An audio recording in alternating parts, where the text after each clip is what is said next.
Travis Reier and Charlie Potter of the BamaOnline.com staff outside Tuesday mornings practice at the University of Alabama. The Crimson Tide going through its first two-a-day session of the preseason. And Charlie, from an injury standpoint, not a whole lot to update, and that's exactly what you people should want to hear. Yeah, I mean, basically the same as yesterday. Tony looked like he was going through drills pretty well. Still not using that left arm that much, but that's to be expected with a lingering shoulder issue.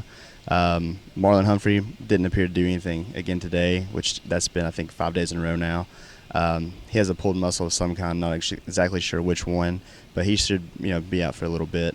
And then Chris Black, he looked to be, doing a little bit of jogging and trying to do some cuts and stuff on a twisted ankle.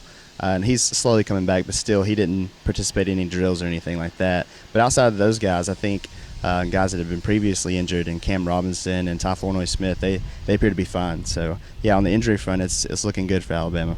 The inside linebacker position, we haven't really talked about it a lot. I think it's a given, obviously, with Reggie Ragland in there. It should be a strength of this team. But in the spring, there was a lot of competition at the spot opposite Ragland.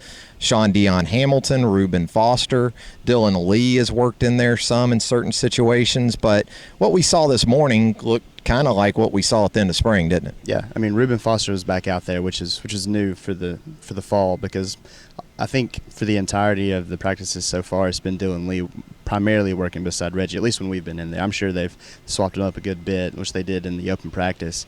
But just to lead things off with just side-by-side drills with the Will and Mikes, it was Reuben beside Reggie. And then behind them, there was a mixture of Dylan Lee and Sean Dion Hamilton, but also a young guy like Keith Holcomb. He was getting some time in there. So, yeah, I mean, we're going to see some movement. I mean, it doesn't surprise me at all. It's kind of like the quarterbacks, even though that line never changes. But yeah, today was Reuben, and he looked pretty good out there. I mean, Reuben's a specimen, so that's not all too surprising, but it was a change. Yeah, interesting. Kirby Smart on Sunday said that he actually has added some good weight, which you looked at him last year and looked pretty solid. But from a health standpoint, we've talked so much about his tackling technique. Smart was quick to point out that maybe adding some bulk and muscle will help him from that standpoint as well. A couple of the younger inside linebackers, Adonis Thomas, true freshman, Keaton Anderson in there now as a true freshman. Looks like they're working them at the Mike and Will respectively, although I think they teach those guys both spots, and at the end of the day, they're pretty interchangeable. That's why if it came down to it, I think Reggie Ragland could play Mike. He plays Will. The young guys, it looks like they need a little time, but in terms of potential physically, Adonis Thomas looks exactly what you want in a young linebacker. Yeah, I mean, he does. He obviously needs to add weight, which a lot of the freshmen do, but he's got that prototypical height, and he looks to be, absorbing his first few days of practice in college. I mean, you can tell he's a freshman out there. You can tell a lot of these guys are freshmen out there, but he definitely has the body type that you want inside.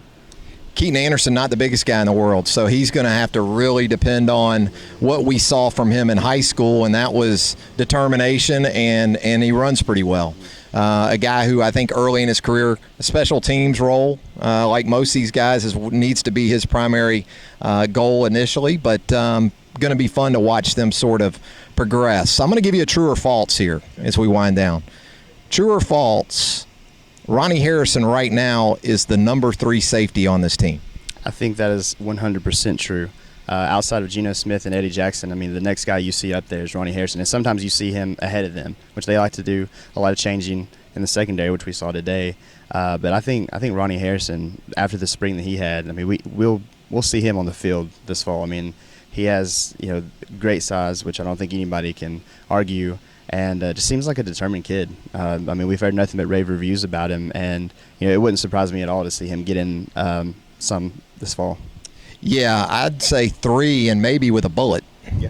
Because you're right. Watching him out there this morning, they were doing some of what they always do, which is their nickel and dime stuff. And you saw him and Geno Smith working at the money position that typically they employ. So whether it's Smith or Harrison, I'm thinking the other guy's going to have to play safety if it's Eddie Jackson back there.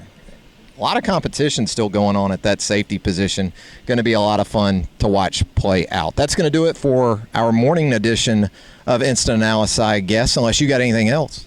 Actually, I spent some time with the defensive line, and there's a lot of bodies there, a lot of gigantic bodies. I mean, you can't really tell that. Monsters. Exactly. You can't really tell that much just from just the large group, because they're just circling in and out. It's just kind of tough to pull anything from them, except that they're just gigantic people. And then you had a guy like Daron Payne, and he fits in fine. Yeah. He doesn't look like he's got much of anywhere to go from a physical standpoint. He's already there as a 300-plus pounder. So for Charlie Potter, Travis Reier, the BamaOnline.com staff, reminding you to keep it right here for all your coverage of Fall Camp 2015.